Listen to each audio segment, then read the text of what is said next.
ధరణిలో ప్రతి భూ కమతానికి సర్వే సబ్ డివిజన్ ఉంటుంది. ఆ స్థానంలో భూ ఆధార ఇస్తానంటున్నారు. దీని ప్రక్రియ ఎలా చేస్తారు? ఇప్పుడు మనకు భూమికి survey number sub division number ఉంటుంది. సర్వే నెంబర్కి మ్యాప్ ఉంటుంది, కానీ చాలా వరకు సబ్ డివిజన్ నెంబర్కి మ్యాప్ లేవు. అవన్నీ నోషనల్ సబ్ డివిజన్స్. ఓ 10 ఎకరాల ఒక నెంబర్లో ఉంటే బై 1 బై 2 లేదా బై ఆ ఊ అని రాసుకుంటూ నెంబర్ వేసిన తప్ప వాటికి రికార్డు లేదు. ప్రతి కమతానికి ఒక ప్రత్యేక గుర్తింపు సంఖ్య ఇవ్వాలి అని ఒక నిర్ణయం.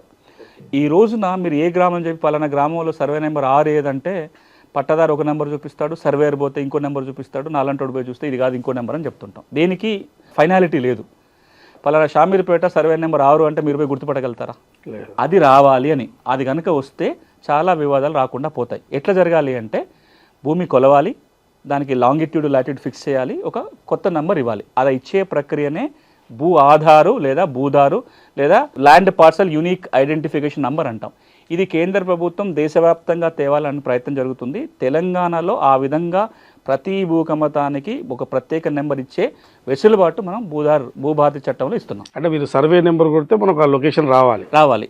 అంటే సర్వే నెంబర్ ప్లేస్లో ఇప్పుడు భూదార్ నెంబర్ కొడతాం. సో ప్రతి విలేజ్లో ఆ కమతం నెంబర్ కొడితే లొకేషన్ రావాలి.